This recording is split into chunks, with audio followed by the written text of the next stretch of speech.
Picture this. You're standing in the checkout aisle at the grocery store. It's like 5 o'clock on a Tuesday. The fluorescent lights are buzzing. And right in front of you, a 3-year-old is just having a total Category 5 meltdown over a candy bar. We've all been there, right? Oh, absolutely. It's basically a universal experience at this point. Yeah, and if you watch the parent, you'll see such a range of reactions. Like one parent might crouch down, speaking in this incredibly patient, soothing tone to de-escalate things. But then on a different day, same aisle, same exact meltdown, you might see a parent whose face is completely flushed, their bellowing demands entirely reactive, maybe even grabbing the kid's arm. Right. And when we see that, we naturally judge them based on that split second. I mean, we assume we're witnessing this spontaneous, in-the-moment choice. Exactly. You watch this and you ask yourself, where does that reaction actually come from? Is it just the mood they woke up in, or, I don't know, a bad day at work? Or is there something deeper running the show? Well, the reality of human development is that those split-second reactions are deeply rooted in a very complex, pre-existing web of influences. The reaction you see in aisle 4 was likely set in motion years or, even decades before that toddler was even born. Which is exactly the mission for today's deep dive. We are unpacking the invisible forces that dictate how people raise their kids. Specifically, we're looking at what developmental psychologists call stable characteristics. Yeah, these are the deeply ingrained, relatively unchanging traits that quietly wire and dictate parental behavior. And we can really break this down into 3 major buckets. Right, so that's the invisible baggage the parent brings to the table, the unique hardware of the child, and then the overarching structure of the family. Exactly. Because understanding these stable characteristics basically changes everything about how you view human interaction. Without this framework, you're really just looking at surface behavior and making assumptions. Right, you're missing the whole picture. So, okay, let's unpack this. We have to start with the parent themselves, right? We do. Because before a parent even interacts with their child, their own internal blueprint has already set the stage. There's this incredibly evocative phrase in the research that I just can't stop thinking about. Oh, the ghosts in the nursery concept. Yes, it was coined by the psychoanalyst Selma Freyberg.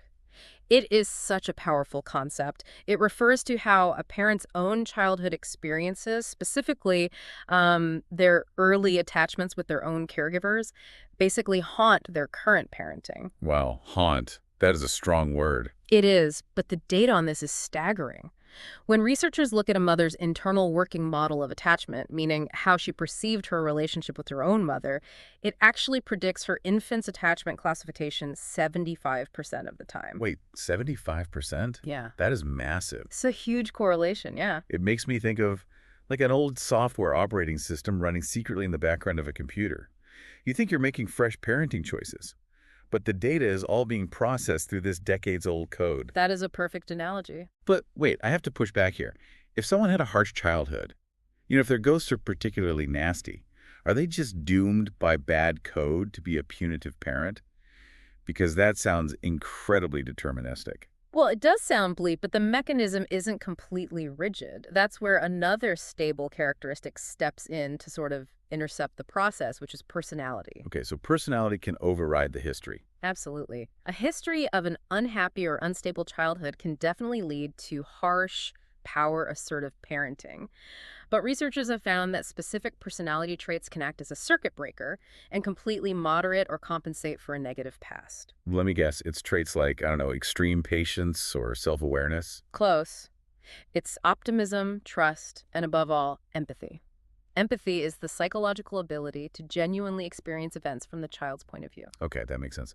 Yeah. So think back to that grocery store meltdown. Right. If a parent lacks empathy, they perceive the screaming toddler as a personal attack, like a threat to their authority. Their bad code from a harsh upbringing kicks in, and they retaliate. But if they have high empathy, they can look at that same screaming child and genuinely understand the sheer frustration of being 3 years old and just being denied a candy bar. Exactly. That empathetic realization overrides the bad code. But I'm fascinated by this concept of social cognitions and physical stress. Because what happens when the parent's current mental state overrides their personality? Like, how do a parent's beliefs about themselves physically change them in the moment? Yeah, that comes down to a mechanism called self-efficacy. This is a parent's internal belief in their ability to actually control or influence their child's behavior. And it's not about their actual skill, it's about their belief in their skill. Oh, interesting. So it's a confidence thing. Essentially, yes. If a mother, for instance, believes she has zero power to manage her challenging child, her body literally reacts to that belief as if she's facing a physical threat. Wait, really? Like a literal physical threat? Yes. When she's interacting with the child, or even just anticipating the interaction, her autonomic nervous system triggers a profound stress state. So standing in the checkout line because she thinks she can't handle the meltdown, her body triggers a fight or flight response. Yeah. We're talking what? Spiked cortisol, elevated heart rate, sweating. Exactly. Measurable physiological panic. And the crucial thing to understand about the human brain is that when you're in a severe physiological stress state, the prefrontal cortex essentially shuts down. And that's the part responsible for patient nuanced reasoning, right? Exactly. It goes completely offline and you default to survival mode. No wonder parents in that state default to yelling. The physical stress makes democratic negotiation basically impossible. Yeah, it creates a brutal self-fulfilling prophecy. The parent feels incapable, their body panics, they react harshly, the child's behavior worsens, and then the parent's belief that they are incapable is just reinforced. That is a tough loop to get stuck in. But there's another piece of the parent's profile that drastically shifts how they handle that stress, right? Age and gender. Absolutely. The demographics of parenting are shifting rapidly. The average age for a woman's first birth in the U.S. is creeping up past 26 now, and it fundamentally alters the parenting landscape.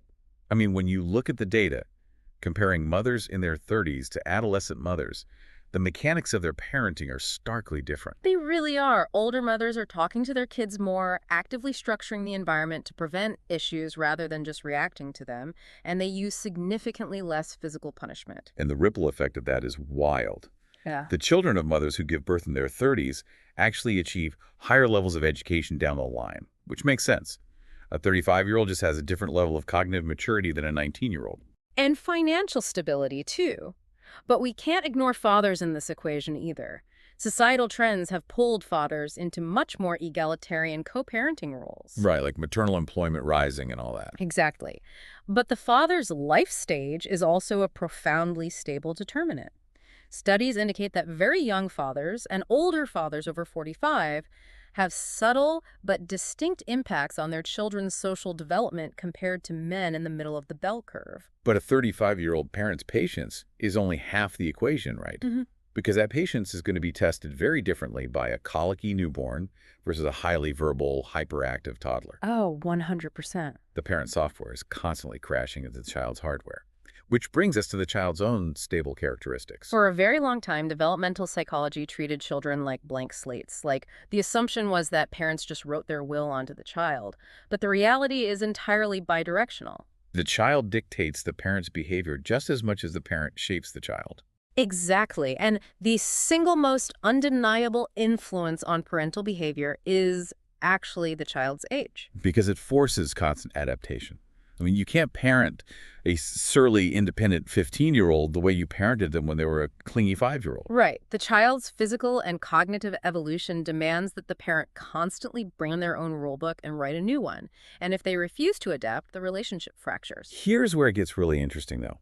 While age is obvious, the child's gender is where the mechanisms of influence get incredibly complex. Yeah, this is a fascinating area. I think most of us assume, just looking at society, that parents treat boys and girls vastly differently from day one. Yeah. That there's this massive overt bias.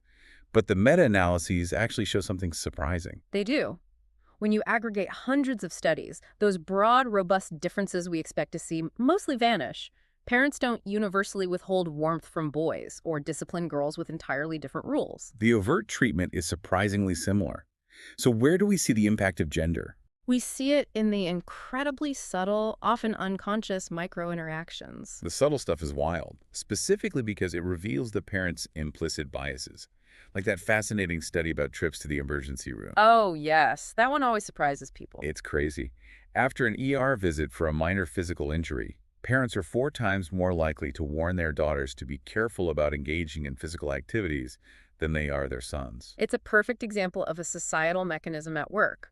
The parents are looking at the exact same type of injury, but subconsciously they are visualizing different vulnerabilities for boys versus girls. It's like they're quietly signaling boys are naturally robust, but girls are fragile, and an injury is a failure of caution.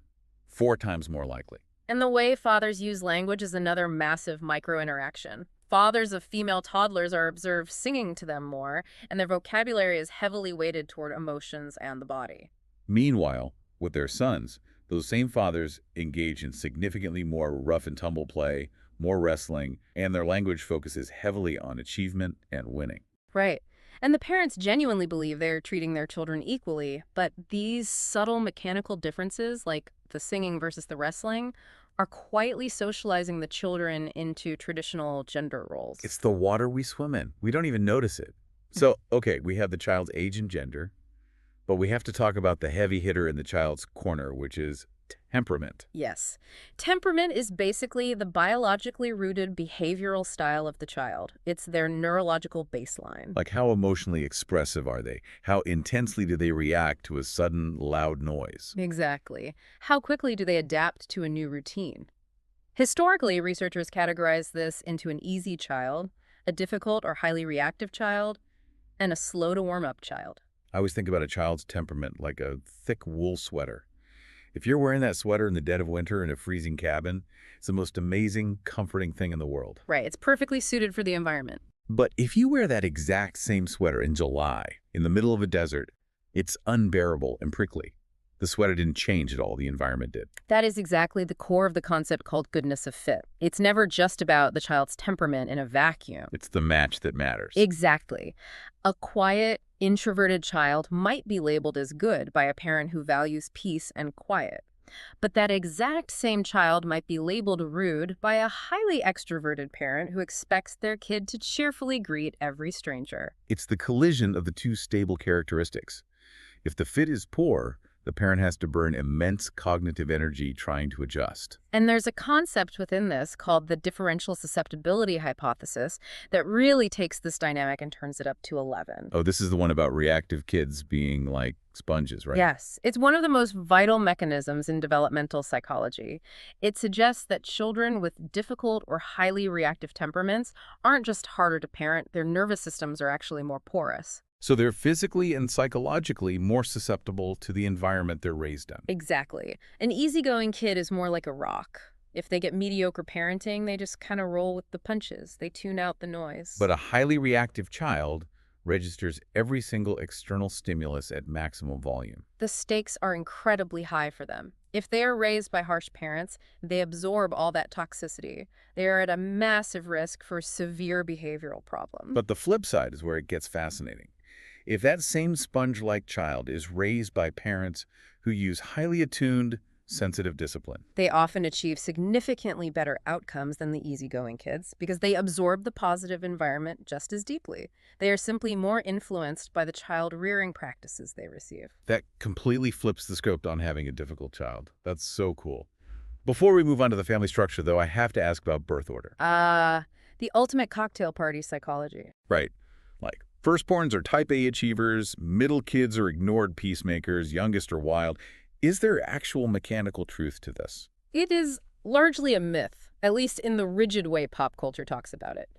Decades of research have tried to find universal traits based purely on the biological order of birth, and they mostly fail. So if it isn't the biological order, what is actually driving the differences we all clearly see between siblings? Let me guess, spacing. You got it. Spacing is far more critical than simple birth order. Children spaced closely together or widely apart receive more maternal attention than children spaced moderately apart. Moderately apart being like 1.5 to 3.5 years. Yes, during that moderate window, there is intense competition for the parent's time, energy, and resources. But there's another psychological mechanism at play, too. Parents actively niche pick for their kids. Oh, this makes so much sense. Like, as soon as the second child is born, the parents immediately start looking for how they contrast with the first. Exactly. They'll say, oh, the older one is our reader, but this new one, he's our wild athlete. By labeling them, the parents actively carve out these separate lanes for their children to occupy. Right. They subconsciously seek to promote differences to reduce competition between the siblings. So it's the family dynamic creating the behavioral gap, not the biological birth order. Which brings us perfectly to the final bucket. We have the parent's internal state, and we have the child's temperament. But they are contained within a specific environment. the stable family characteristics. Yes, the environment acts as a sort of pressure cooker for these dynamics. You could think of the family structure like the suspension system of a car. If the suspension is broken, every tiny pebble the tire hits is going to rattle the entire vehicle. That's a great way to look at it. Yeah. And the structure of the household is a monumental determinant of how parenting actually plays out day to day. Take single-parent households, for example. Right, which is about 34% of children in the U.S. And the vast majority of those, like 81%, are led by women. Exactly. And when a parent is carrying that load entirely alone, the physiological and cognitive toll fundamentally alters how they interact with their kid. Because it's an issue of sheer cognitive bandwidth, right? It is. It's decision fatigue. These parents are typically managing all the financial, logistical, and emotional demands alone, so they're at a significantly higher risk for profound stress and clinical depression.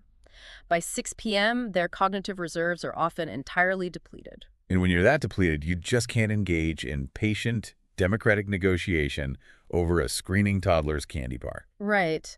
And research shows this exhaustion results in less time available for direct interaction and, crucially, less time spent monitoring and supervising the child. It's never a lack of love, it's just a mechanical lack of bandwidth. Exactly. And we see a similar depletion of bandwidth in extremely large families, too. Oh, like homes with 4 or more kids. Yes. As the number of children increases, the sheer logistical chaos of the household increases exponentially. To manage that chaos, parents often shift away from nuanced discipline and lean heavily toward punitive and authoritarian styles. Like, just do what I say immediately because I don't have time to explain this to 4 different people. Exactly. It is purely a survival mechanism to maintain basic order. But beyond just the size or structure of the family, the emotional climate of the home has to be the most critical shock absorber in our car metaphor, like the marital relationship between the parents. Yes. If we connect this to the bigger picture, systems theory calls this the spillover effect. Spillover meaning it bleeds from one relationship to another. Exactly. The emotional quality of the marriage inevitably bleeds into the quality of the parenting. If parents are in a highly conflicted marriage, that hostility doesn't stay contained in the bedroom. It spills over into the living room. Right. Parents who are burning their emotional energy fighting with a spouse are more likely to be inconsistent, more punitive, and less emotionally available to their children. Wait, I have to ask about this. I know couples who seem to absolutely despise each other, but they are angels to their kids. Doesn't a bad marriage sometimes force a parent to overcompensate? You're talking about the compensatory hypothesis. Yeah, like, my partner is terrible, so I am going to pour all my warmth and love into my child to protect them from this toxic environment. It's incredibly intuitive, and it is a very common conscious strategy for parents in failing marriages. They attempt to buffer the child by fulfilling their own need for warmth through an overly close relationship with the kid. But based on your tone, I'm guessing the data doesn't actually support that it works. Unfortunately, no. The research paints a grim picture. There's virtually no empirical evidence to support that compensation protects the child. Really? None. Because children are hypervigilant to the emotional climate of the home. They read the microexpressions, the underlying tension, the hostility in the air. So a warm parent just cannot outlove an environment steeped in ambient stress. Exactly. The spillover effect of the marital conflict is just too pervasive. It completely overrides the parent's attempted compensation. The child still absorbs the toxicity. Wow, that is incredibly sobering. It really highlights how you cannot just look at a parent's actions in a vacuum and judge them. So as we wrap up this deep dive, let's pull all these invisible threads together for you, the listener. We started in that fluorescent grocery store aisle, watching a parent react to a meltdown. And what we've discovered is that their reaction is the result of interlocking, deeply embedded gears. It's the parent's own childhood history, filtered through their capacity for empathy, colliding with their physical stress levels. Right, and it's the child's unique biological temperament, their developmental age, and the subtle biases the parent holds about their gender. And all of those gears are spinning inside the heavy machinery of the family structure. Yeah. The sheer logistical bandwidth determined by the size of the family, the presence of a partner, and the underlying emotional health of that marriage. Every interaction is just the sum of these stable characteristics. Once you understand this hidden architecture, you can begin to navigate your own behavior or the behavior of your parents with a lot more grace. You stop seeing a failure of willpower, and you start seeing the mechanics of a complex system. Absolutely. But before we leave you today, I want to pose a final puzzle for you to chew on. Throughout this entire deep dive, we've focused exclusively on stable characteristics, the traits that are deeply ingrained, biologically rooted or structurally slow to change. Right. But what happens to a child's development when a family's supposedly stable traits undergo a sudden seismic shift? Imagine a family experiencing a drastic overnight change in their socioeconomic status, like losing everything they have. Or a sudden cross-cultural relocation where the entire societal rulebook they rely on is just stripped away. Exactly. How quickly can a family's deeply ingrained internal operating system rewrite itself to survive that kind of shock? It is the ultimate test of human plasticity. When the stable ground falls out from under a family, the traits that ensure survival might look entirely different than the ones we discussed today.